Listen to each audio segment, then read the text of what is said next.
Hello everyone, আমি অনির্বাণ। আমাদের channel আপনাদের সকলকে স্বাগত। এই ভিডিওতে আমি কথা বলতে চলেছি ফাইনাল ডেস্টিনেশন ছবিটির ভিনটেজ রিভিউ নিয়ে। তো চলুন ভিডিওটি শুরু করা যাক।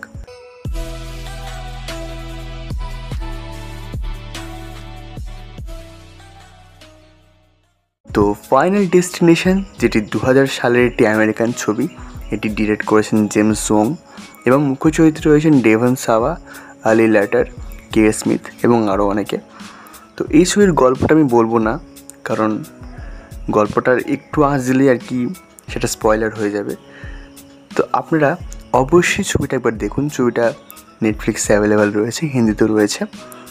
এই ছবিটা দুর্দান্ত একটা ছবি এবং আমি ফাইনাল ডেস্টিনেশন সিরিজটা যেহেতু মাত্র কটা ছবি এবং আমি কোনোদিন দেখিনি, তো স্টার্ট করলাম এই ফাইনাল ডেস্টিনেশন ব্লাড লাইন্সের নাম শুনে।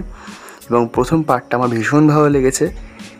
মাত্র 1 ঘন্টা 37 মিনিটের একটা ছবি এবং ভীষণ এঙ্গেজিং এর স্ক্রিন প্লে এবং ভীষণ সুন্দর। যেমন ব্যাকগ্রাউন্ড মিউজিক, তেমনই এই ছবিটির স্ক্রিন প্লে সুন্দর, এঙ্গেজিং, শেষ পর্যন্ত আপনাকে বসিয়ে রাখবে।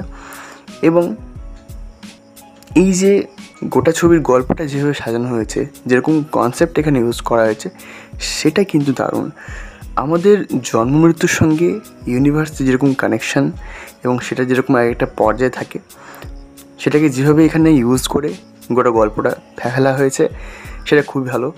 এবং এখানে প্রত্যেকের পারফরমেন্সও খুব ভালো, বিশেষত মুখ্য চরিত্রে ডেভন সাওয়া, তার কাজ দেখার মতো। এবং আমার এই ছবিটা ভীষণ ভালো লেগেছে। আমার কিন্তু বাকি ছবিগুলো আমি দেখব।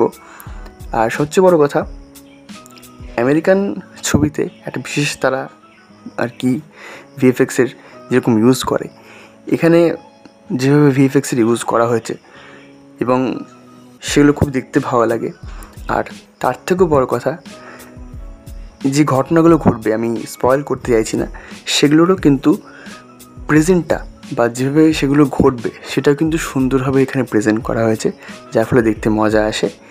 এবং ক্লাইম্যাক্সে গিয়ে একটা সময় আপনার মনে হবে যে এটা বোধহয় জোর করে দিল, বাট তারপর যখন একটা সিন আসে, মিড ক্রেডিট সিন, সেখানে যেভাবে এক্সপ্লেন করে দেওয়া হয় বিষয়টা, সেটা কিন্তু ভীষণ মজাদার, দেখতে মজাই লাগে।